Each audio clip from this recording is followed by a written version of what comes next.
We live in an era where what things used to be uncommon in the past becomes more common nowadays and treated as the norm. One of them is domestic violence.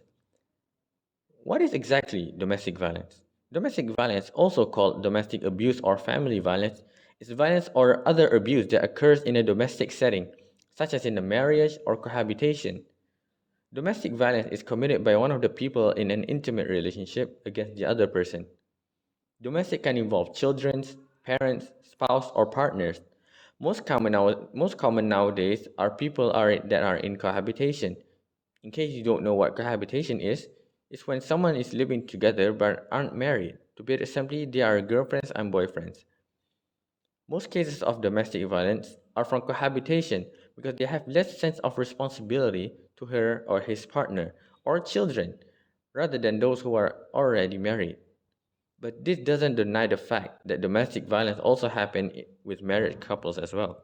Most people assume that domestic violence only involves physical abuse.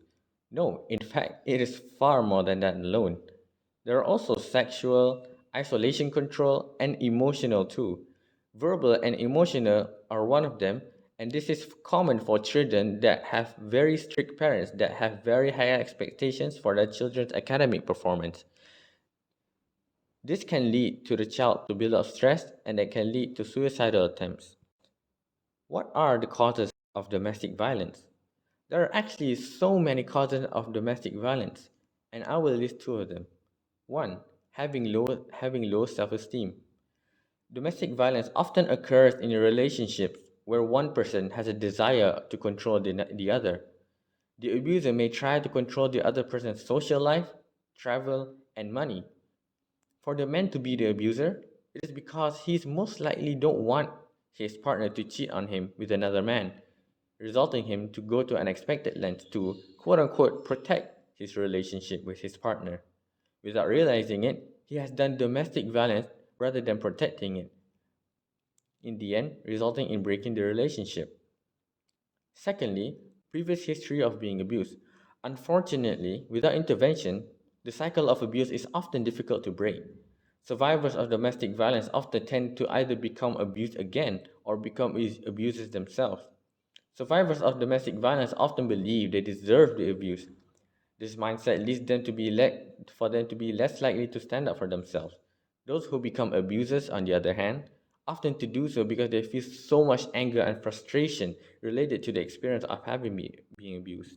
Bourgeoisie and proletariat stated that society as a whole is more splitting up into great hostile camps, into great classes directly facing each other.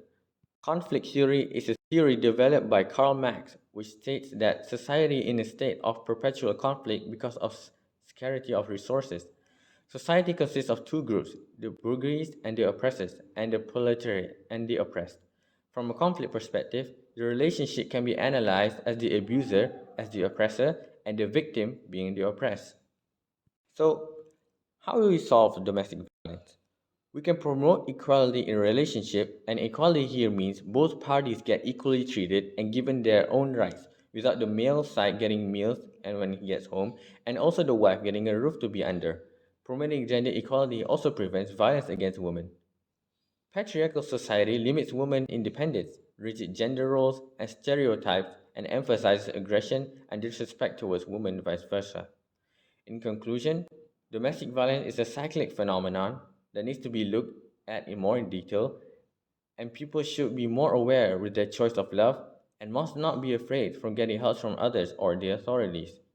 Finally, massive internet program must be done to create awareness to individuals to know how bad domestic violence can be. We live in an era